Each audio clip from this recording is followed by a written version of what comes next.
So now let's create the skeleton. As usual, we're not gonna be using the normal bone tools. Let me sure we are in the rigging menu here. But we're gonna be using our HumanIK system. Most of you know how to do this, but if you don't know or if you forgot something, please pay attention. So this is gonna be a very good refresher. So we have the HumanIK system here. First thing you're gonna do is to click the create skeleton. Notice the character here, we have none because we still didn't create any character. As soon as you click create skeleton, we have a character here. If we look in our outliner here, on the left, we have a character and one reference here, which is a null object that holds all the joints or bones that we have in the character. We have to scale the character down. The easiest way to do this is to change the character scale. So 0.1, it's not enough. Usually I have to do this like 3 times.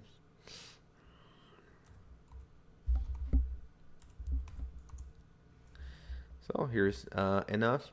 The only other change I'm gonna do, I'm gonna change spine from 3 to 2. We don't need more than 2. And then we're gonna start to position our character here. So remember, when you're working with HumanIK, you should be working always on the right side, because the mirror here in the HumanIK is from the right to the left. So if you start working on the right and you want to mirror to the left, you would have to use other tools and not the mirror here. So keeping that in mind, let's move our joints here. So it looks good. Let's put our knee here, and it's gonna be around here. It's gonna be around here. Gonna move this with D.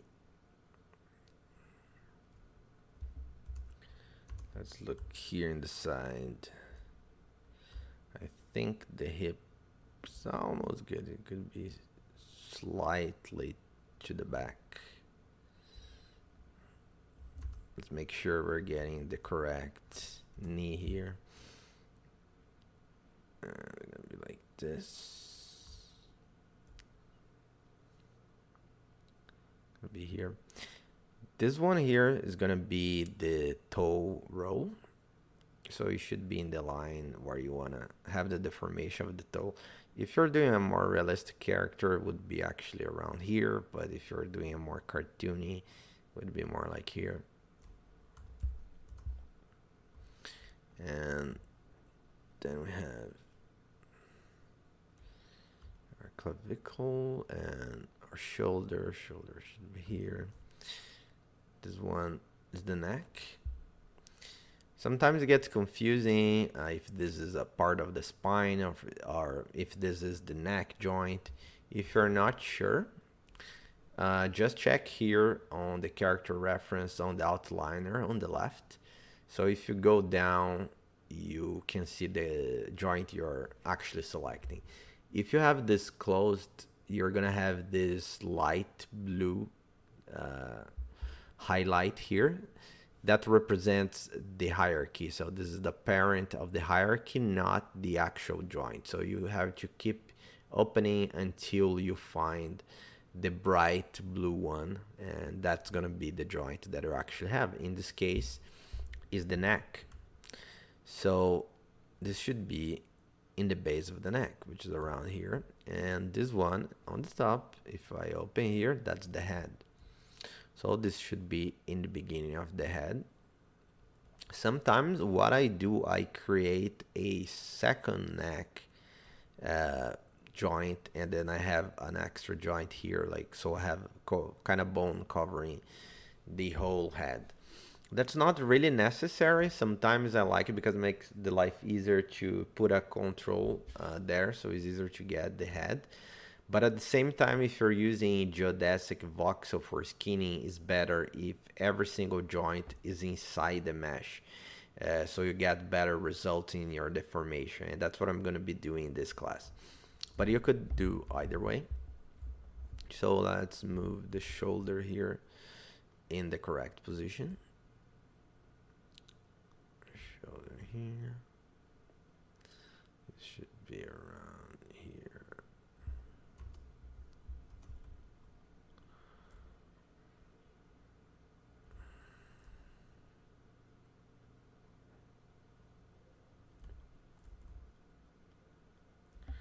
This is the way here is to rotate.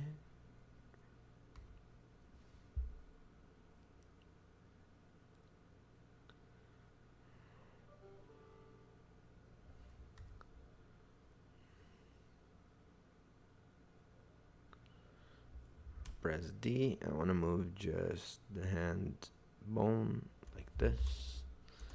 Let's go back here. I want to move this one with D again, just slightly here.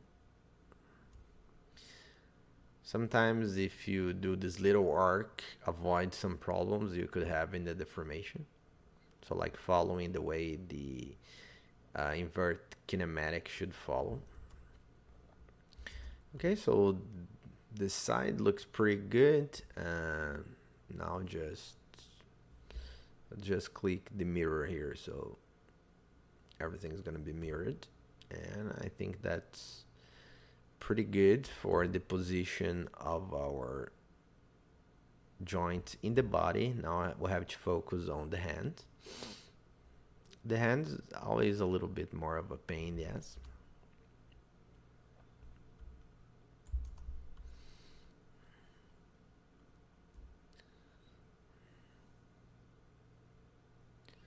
So let's distribute this between the fingers.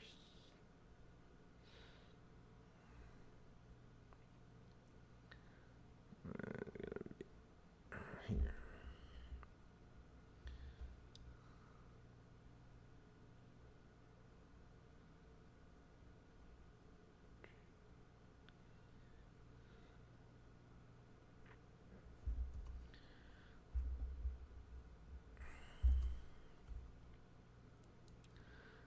Let's take a look here. It looks pretty bad.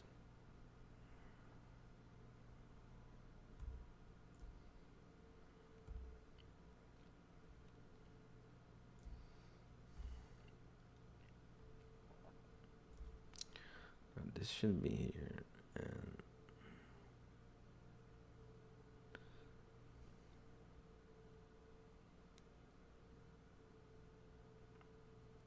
as you probably noticed, this character is not really in a T position. It's like almost a T position, more like a position. That's because the guy has such a muscular frame. I tried to model in a T pose. I thought that would make the deformation a little bit weird on the shoulder, so it was a little bit better to have slightly down here.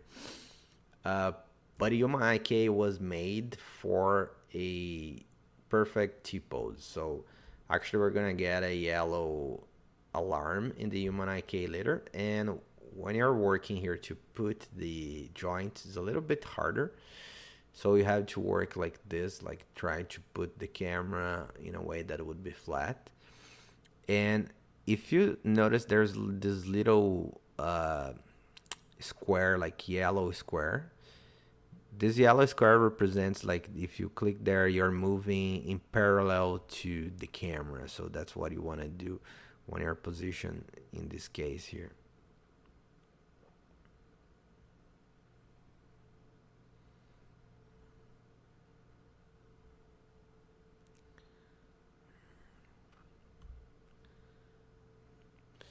Okay, that looks good. One way to put this exactly where you want is to click twice in the move tool, and then you change the X orientation to component, and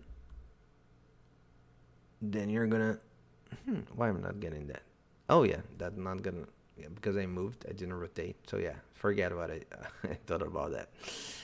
But anyway, if you had rotated instead of just moving down, you could change for component. That's not the case now. We're gonna have to keep moving manually here. So it's gonna be here, gonna be here, and it's gonna be here. Oh yeah, I'm gonna put inside the finger because as I said about the neck, I wanna have a very good deformation with the geodesic voxel, so everything needs to be inside the mesh.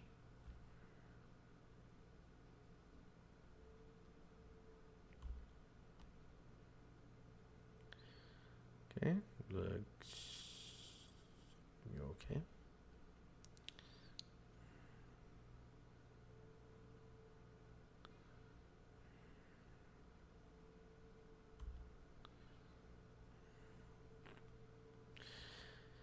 I know the hand is really a pain in the ass to get the gist of putting the fingers. It takes a while to get used to, but after a while, it's not that hard. So that's pretty much for the joint position. That's what we needed. So now let's start binding the mesh to the skeleton. Uh, so we have to select the mesh. You can select on the viewport, and then you can go here in the outliner, and you have to select not the character reference. Remember, this represents the null of all the skeleton. You have to select the first joint in the hierarchy, which in this case is the character 1 hips. So you press Control and you select both, and be sure you have the rigging menu here, because if you're in modeling, you're not gonna find what you need. So go to rigging here, and then we go to skin, bind skin, but instead of just clicking bind, clicking the little square, so we get the options here. So we are gonna be using the joint hierarchy, bind to joint hierarchy. Bind method is gonna be geodesic voxel, which is the most modern one, and that's the best one in Maya. Skinning method, we're gonna be using dual Cartesian, and normalize weight interactive. Max influence is gonna be 5, and resolution we can keep to 56. Everything's okay. So joint hierarchy means we're gonna be using all the joints in the skeleton. Bind method is the different types of methods. Closest distance is the oldest one of Maya. You're barely gonna be using this. Although you should be using this for props because it's super fast, and I'm gonna be using this for the gun. Heat map is almost as good as geodesic voxel, and in a pinch, if for some reason geodesic voxel is giving you a hard time, you could try heat map. Heat map tends to work a little bit better if you have an open mesh.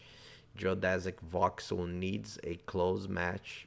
That's the reason I said is better if the joints are inside the mesh. The skinning method are different ways of doing the deformation in Maya. The best for characters is dual Cartesian.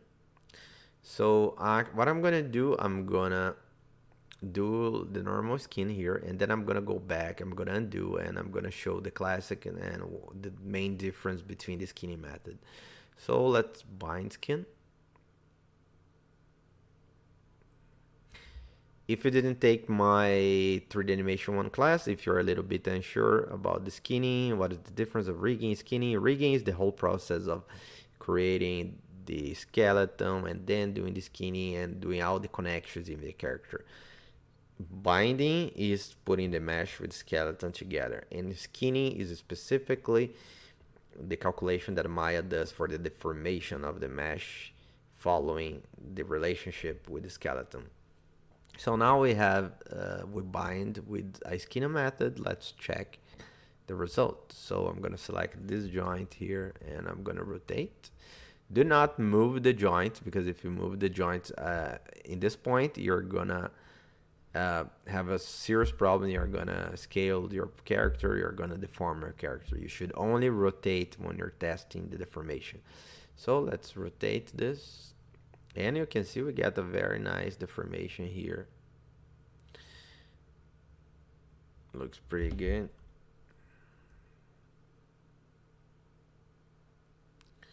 Also looks reasonably good.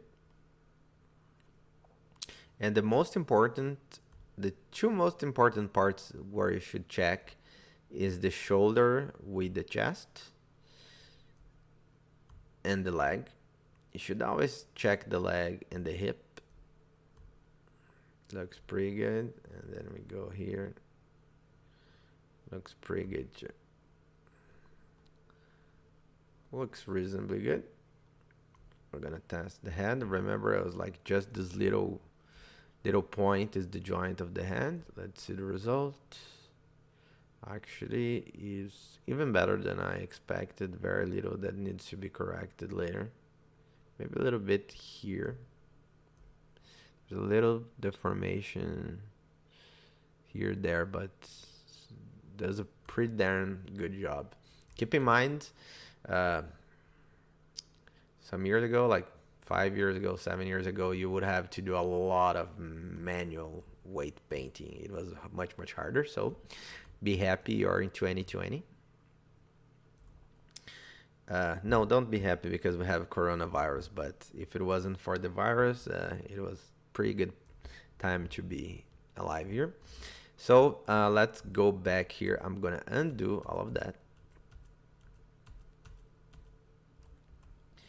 And I'm gonna select the hips and the trooper body, and I'm gonna go to skin and unbind skin. And now I'm gonna skin again, but I'm gonna show you the classic linear skinning method. So bind skin.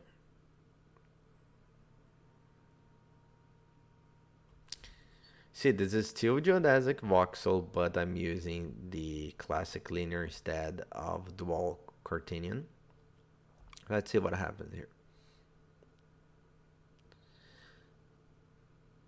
I don't know if you can see here, that's subtle, but this part of the armor goes inside a little bit more when the armor gets in. And likewise, when I move the leg here,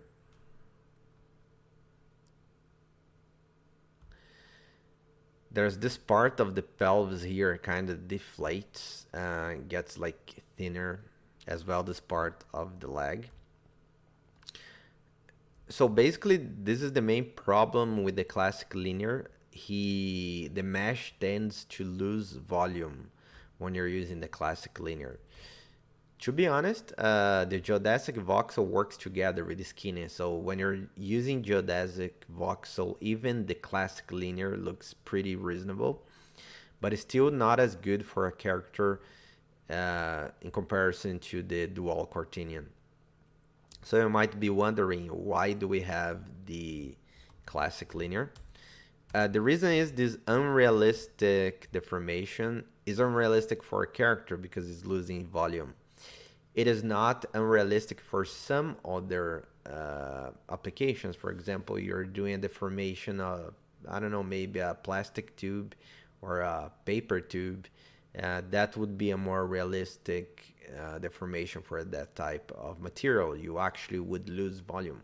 That's one of the reasons. The second reason is just a question of compatibility. Autodesk tends to like to make Maya compatible with older projects because the main companies that actually pay millions of dollars per year to Autodesk, they like to have the ability to go back to old projects. For example, they just finished Frozen 2 last year, so I can guarantee you when they started the production, they opened all the old files of Frozen 1 and they checked the assets to see what it was usable, what they wanted to recreate, what would be just upgraded and everything. So it's important to have this type of compatibility with older projects and even like 10, 15 years old projects. So that's one of the reasons. But okay, again, we are not going to be using the classic linear. We're going to be using the dual continuum. So I'm going to undo this here and unbind. And finally, I'm going to do the last bind here. Just going to go back to dual quaternion and bind skin.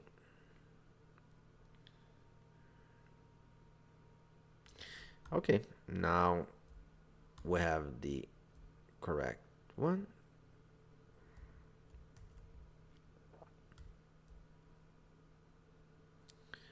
So it should be working here. Boop.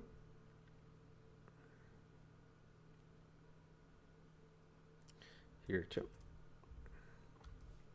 Now we need to create a control rig because you don't want to be just selecting those joints and having to rotate all the time. You want to have inverted kinematics. So we did everything here. I actually forgot that before we do the rigging, ideally you would close your skeleton definition, but you can do that now. So we finished the skeleton definition.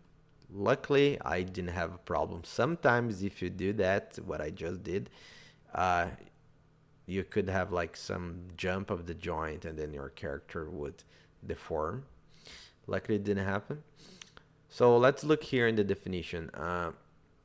Everything is green. Everything is green. Looks, that's pretty good. We have some yellows. What yellow means? Yellow means that it's okay, it's gonna work, but it's not ideal. It's not what HumanIK expect as a perfect setup. As I said before, HumanIK expect a perfect T pose, not an A pose. And because we have A pose here, you have inclined forearm and inclined hand, you're gonna have this red here.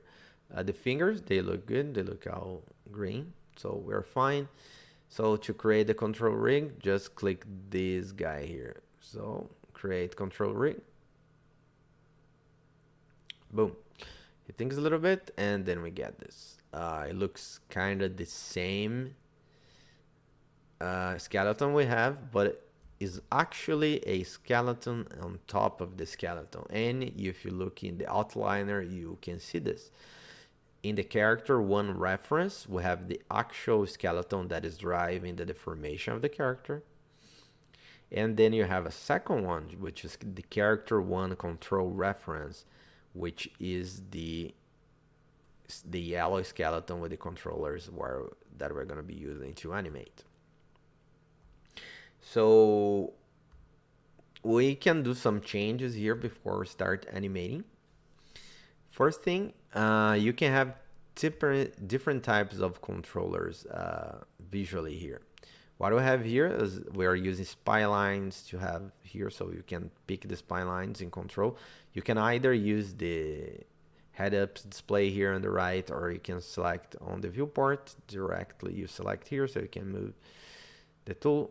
But if you go here in the HumanIK menu, you go to Edit Control Rig, Rig Look. We're in Wire. Wire means the splines. We can change this to stick. Then we get a different visual here. You have these sticks connected to different balls. Or we can have the box look. Then you have a bunch of different blocks. A lot of artists that come from 3ds Max, they like this look because that's how Max tended to work. So, but in my case, I like the standard one, which is the wire. The only change I'm gonna do here, I'm gonna select some of the. Be sure you're selecting only the controller, and then I'm gonna scale this up so I can reach the controller outside of the mesh. I'm gonna do this for the other ones here.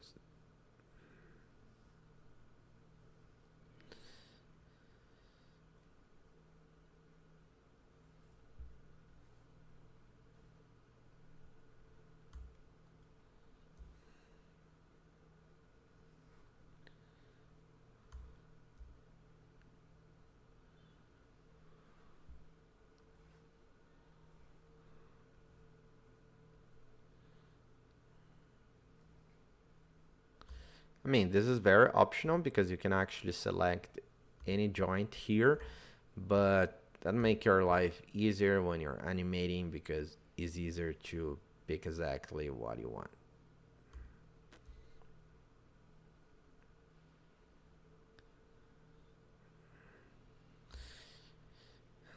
And if you turn off the X-ray joints, you can still animate because you can get the joints just selecting here.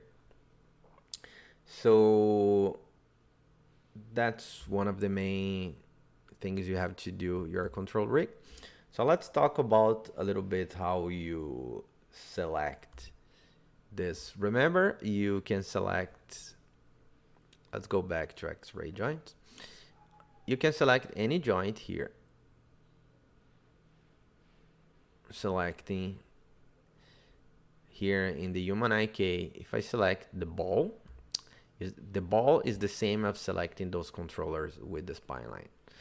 And those work as inverted kinematic. So you only move those. So you move around. So you move around here.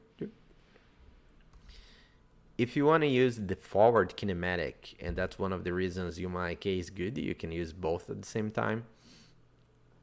You have to select either the joint here or here in the HUD, you select the straight line here, like the little rectangle here. So you have here, and this one you don't move. This one you only rotate. This one is forward kinematic, you should only rotate. And when you're animating, that's what you're gonna do. You're gonna select the joint you want, you're gonna be moving around, and then you're gonna press S, and then you're gonna get a key in that position, and that's how you're gonna be creating an animation. You can always go back to your original position, clicking here in the stance pose. Click here and it goes back to the T pose. In my case, A pose. But you can only use this when you're in the full body position. We have 3 ways of animating here. We have the full body, we have the body part, and we have the selection. The full body is actually what I use most of the time when animating, and it means what the name means. If you're moving a joint, it's gonna affect the whole body of the character. So if I move here, like the whole body goes. What is really good about this, you get some free animation just moving the body around. Like the way he bounces and moves is very realistic. So it's really, really good for creating, and you get the fit here, because if you see here, we have 2 pins on the joint of the feet. It means they're gonna be pinned in that position, so they're gonna be stuck in that position. You can create pins for both the translation and the rotation of any of the joints here. Just click here to create one, and click again to create this. You can do this if you want your character to be like holding his hand in a table, or I don't know, in the wall, so you can pin the hand there and you move around. So that's full body position. Let's go back to the normal stance. The second one is just for the body part. So if I move around here, so he still has inverted kinematics, but is affecting only the arm. So if I move around, if I try to force, he's not gonna move the whole body. This is very useful. I usually do a first pass with the full body, and then I can refine with the body parts, because for example, you have the whole animation, you're happy with it, the guy is like running and jumping, but you want to change just a little bit the arm, then it's better to use here in the body part. And finally, you have the selection. Selection means you can affect only the selection, so it means you can use only inverted kinematic. You're not going to be using this most of the time. And the way you use this is you have to change the icon blend to for rotation. So you turn off so you can move this. So now you know about the control rig, how you can use the control rig for animation. We still have to do some things here for our character. Uh, oh, I forgot one thing before I jump to the gun, because we have to rig the gun to the skeleton. As you can see, the gun is not connected to the character, so we need to correct this, because if I move here, the gun is still there. But last thing, how can you animate the finger? You don't have a control of the finger, right? Usually what we do, we select the hand, and then we select the hierarchy. So you select all the fingers, and then if you rotate all of them at the same time, you get like something like this. Oh, sorry. No, you have to unselect this, just the fingers, and then you close your hand. There's a way to automatize this. We can create an extra control in the channel, so we just move a lever, but it's a little bit beyond of this class, so just keep in mind that's the way you want to rotate. You don't need to rotate one by one. You can just select each beginning of each finger, and then you rotate them. Then you would have to rotate the thumb a little bit again to get in the correct position, but that's how you do it. And then you can go back to normal here. So that's everything you needed to know about the control rig. So let's go to the gun. So the rigging process for the gun is going to be very similar but different at the same time, because instead of rigging and binding the gun to the whole skeleton, to the whole hierarchy, I'm going to be binding to a specific joint in the skeleton. So in this case, I want to bind the gun to the hand joint, but I cannot select the joint here in the viewport. I have to actually go here in the outliner, because selecting the viewport, I'm going to be actually selecting the control skeleton, not the real skeleton. So you actually have to go to the character one reference, open this and look for the hand, which is going to be one of the children of the right shoulder. In this case, we have here character one, right hand. Then press Control, hold, and select the gun. And then I'm gonna go to skin, bind skin, and I'm gonna change some of the settings here. Instead of joint hierarchy, I'm gonna be doing selected joints. That means Maya will use only the joint that I'm selecting.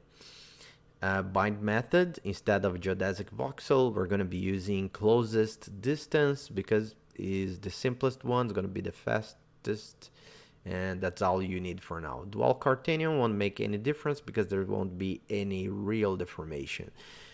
Because we're doing a binding to just one joint, the whole objective here is just to have the gun following that joint, not being deformed by the joint. And then we come to the most important part, which is the max influences. We need this to be just one. The default is 5. What it means this? This means that even though the gun will be bind to just one joint, if you have more influences, those other joints around the main joint will deform the shell.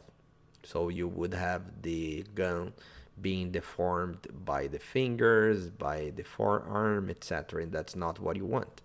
If you have a max influence of just one, the only one that's going to be influencing the gun is going to be the hand, so there will be 0 deformation.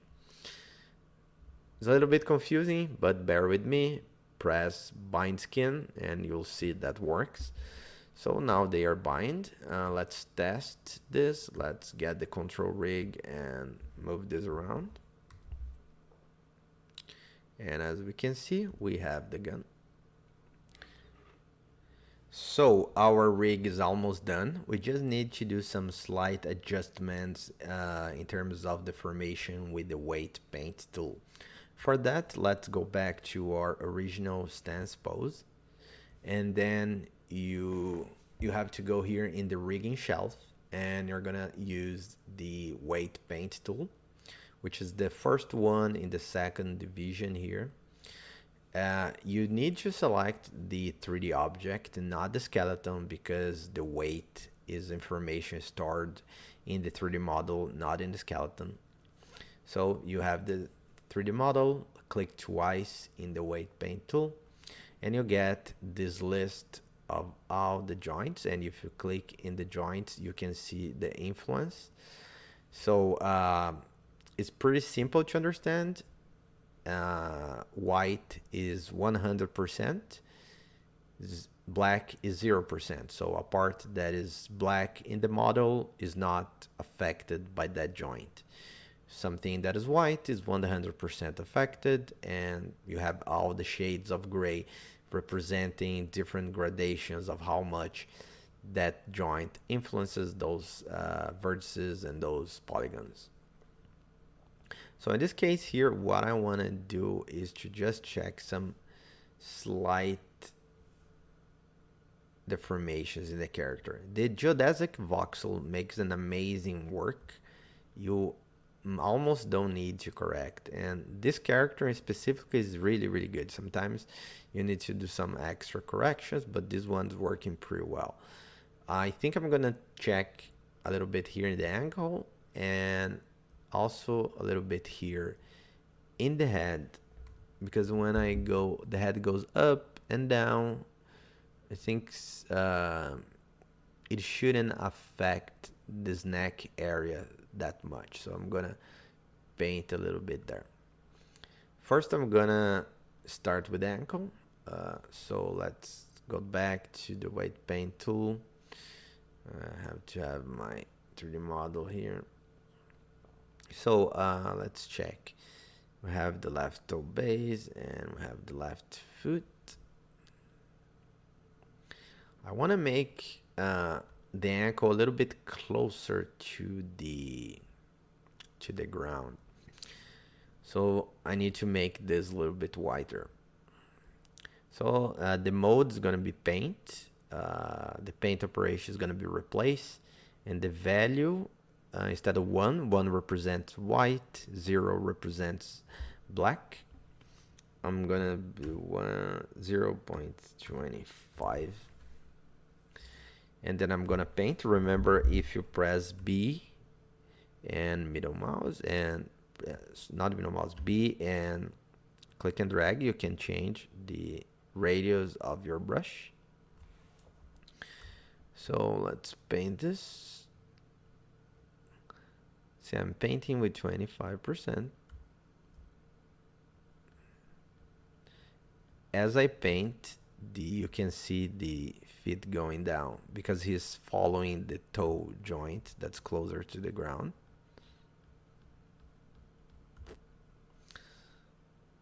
Looking good.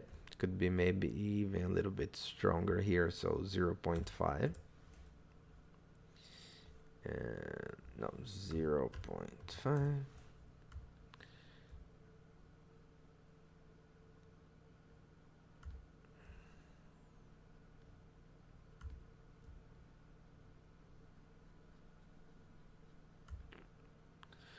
Okay, so now we painted this side here.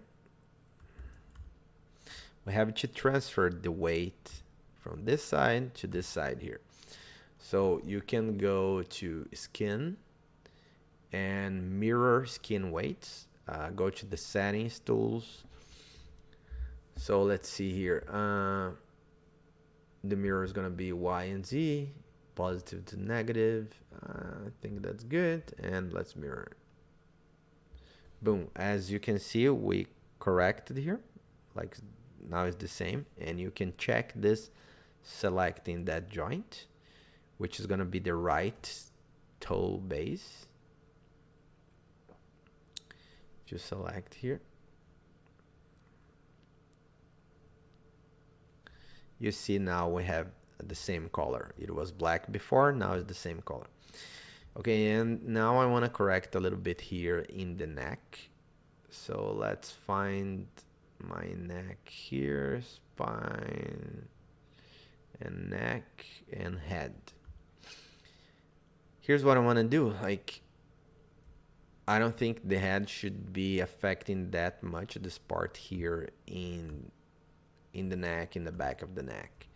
So I'm actually go move the value to 0, and I'm gonna paint out. So basically I'm gonna be erasing the influence. So if I paint it here, you can see as I paint, the deformation goes away, so it gets back to the original form.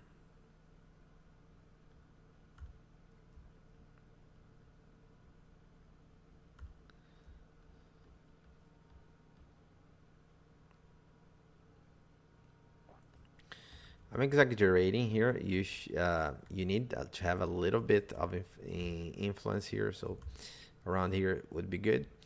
And depends of the character. If you're doing a very mechanical character, not just a guy with armor, but maybe it's a android, so you would have a more radical like painting with almost no influence outside of the area you want. Okay, so I have this. That's what I wanted to do, and yeah, I'm good to go. So I'm gonna close this, go back to HumanIK, go back to my stance, and my character rig is done and ready to animate. So that's all we have for this week, and I hope you enjoyed the video, and that's your homework for this week. I just want you to get your character and create a rig, create a control rig, and make the fine adjustments that you need in the weight painting or not. Make some tests. If you remember how to animate, you could try to do some test animations and then be ready, because next class we're actually going to be animating a lot. So see you next time. Bye.